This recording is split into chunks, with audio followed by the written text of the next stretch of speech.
बेटा, ये सारी बातें मायके तक ही ठीक रहती हैं। कल को ससुराल जाएगी तो वहाँ क्या इसी तरह के नखरे दिखाएगी? जो लड़कियां मायके में हर छोटी छोटी चीज में नखरे दिखाती है ना, तो उनको ससुराल भी ऐसा ही मिलता है। कल को तेरे ससुराल वाले छत पर सोने वाले निकले तो तू क्या करेगी?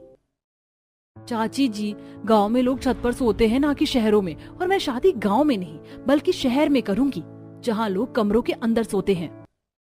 इतना कहकर माया सामने वाले कमरे में चली जाती है और दरवाजा बंद कर गर्मी में ही सो जाती है।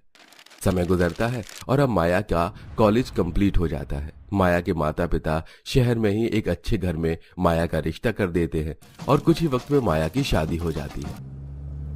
पता है माया, मैं कब से इस दिन का इंतजार कर रहा था। आज फाइनली हम दोनों एक दूसरे के हो चुके हैं।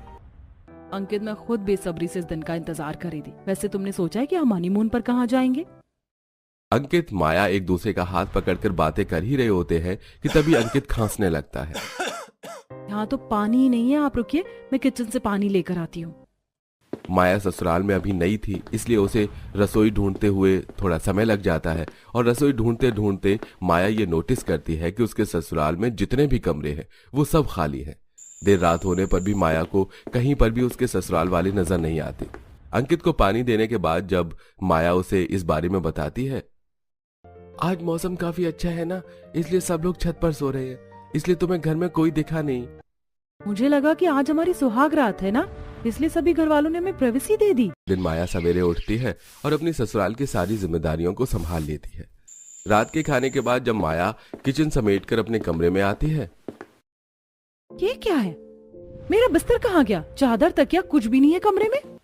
भाभी, आपके कमरे से बिस्तर मैं ले गई थी छत पर लगाने के लिए। अब आप भी सारी लाइट्स बंद करके छत पर आ जाइए। लेकिन छत पर क्यों? अरे भाभी, वो क्या है ना, हम लोग ज्यादातर छत पर सोते हैं और आज तो मौसम भी काफी अच्छा है, ठंडी ठंडी हवाएं चल रही है। चलिए अब आप भी आ जाइए। माया जब छत पर रात आंधी तेज हवा में छत पर सोना पड़ता। आज भी माया जैसे तैसे करके आंधी में सोने की कोशिश करती है कि तभी अब तेज आंधी के साथ साथ बारिश भी शुरू हो जाती है। अरे आप लोग क्यों बारिश में भीग रहे हैं? नीचे नहीं चलना है क्या? मौसम की पहली बारिश है, ये जरा भी भीगेंगे ना तो हम सब बीमार पड़ जाएंगे। जल्दी से बिस्तर उठाइए और नीचे चलिए। भाभी, आप कैसी हैं? इतने सुहाने और अच्छे मौसम को छोड़कर आपको नीचे जाने का मन कैसे कर रहा है?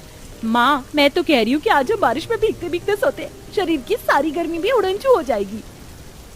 माँ, आंचल बिल्कुल ठीक कह रही हैं। कितने समय के बाद तो हम बारिश में भीग रहे हैं। इतनी ठंडी बारिश को छोड़कर नीचे जाने का तो मन भी नहीं करता। लगता है इन लोगों का मानसिक संतुलन हिला हुआ है। बारिश में भीगना तो सुना था, लेकिन बारिश में इस तरह सोता कौन है?